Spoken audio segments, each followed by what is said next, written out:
ಸಾಮಾಜಿಕ ಜಾಲತಾಣದಲ್ಲಿ ವಿವಾದಿತ ಪೋಸ್ಟ್ ಕಂಡುಬಂದ ಹಿನ್ನೆಲೆ ಹುಬ್ಬಳ್ಳಿಯಲ್ಲಿ ಪರಿಸ್ಥಿತಿ ಉದ್ವಿಗ್ನಗೊಂಡಿದೆ. ನೂರಾರು ಜನರು ಹಳೆ ಹುಬ್ಬಳ್ಳಿ ಠಾಣೆಯ ಎದುರು ಜಮಾಯಿಸಿ ಕಲ್ಲು ತೂರಾಟ ನಡೆಸಿದ್ರು. ಈ ಸಂದರ್ಭ ಪೊಲೀಸರು ಪರಿಸ್ಥಿತಿಯನ್ನ ನಿಯಂತ್ರಿಸಲು ಗಾಳಿಯಲ್ಲಿ ಗುಂಡನ್ನ ಹಾರಿಸಿದ್ದಾರೆ. ಸದ್ಯದ ಮಟ್ಟಿಗೆ ಹುಬ್ಬಳ್ಳಿ ನಗರ ಬೂದಿ ಮುಚ್ಚಿದ ಕೆಂಡದಂತಿದೆ. ಇನ್ನು ಹಿಂಸಾಚಾರದಲ್ಲಿ ಇನ್ಸ್ಪೆಕ್ಟರ್ ಸೇರಿದಂತೆ 10ಕ್ಕೂ ಪೊಲೀಸ್ ಸಿಬ್ಬಂದಿಗೆ ಗಾಯಗಳಾಗಿವೆ.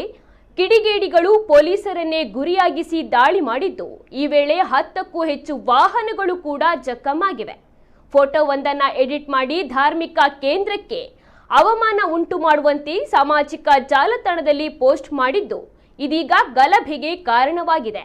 30ಕ್ಕೂ ಹೆಚ್ಚು ಜನರನ್ನ ವಶಕ್ಕೆ ಪಡೆದಿರುವ ಪೊಲೀಸರು ಪ್ರಕರಣಕ್ಕೆ ಸಂಬಂಧಿಸಿದಂತೆ ಪ್ರಮುಖರು ಆರೋಪಿ ಅಭಿಷೇಕ್ ಹಿರೇಮಠ ಎಂಬಾತನನ್ನ ಪೊಲೀಸರು ಬಂಧಿಸಿದ್ದಾರೆ. ಕಿಡಿಗೇಡಿಗಳು ಕಲ್ಲು ತೂರುವ ದೃಶ್ಯ ಸಿಸಿ ಕ್ಯಾಮೆರಾದಲ್ಲಿ ಸೆರೆಯಾಗಿದೆ. ಇನ್ನು ಆ ದೃಶ್ಯ ಆಧರಿಸಿ ಆರೋಪಿಗಳನ್ನ ಪೊಲೀಸರು ವಶಕ್ಕೆ ತೆಗೆದುಕೊಂಡಿದ್ದಾರೆ. ಘಟನೆ ಸಂಬಂಧ ಹಳೆ ಹುಬ್ಬಳ್ಳಿ ಪೊಲೀಸ್ ಠಾಣೆಯ ಎದುರು ಬಿಗಿ ಬಂದೋಬಸ್ತ್ ಹಾಕಲಾಗಿದೆ.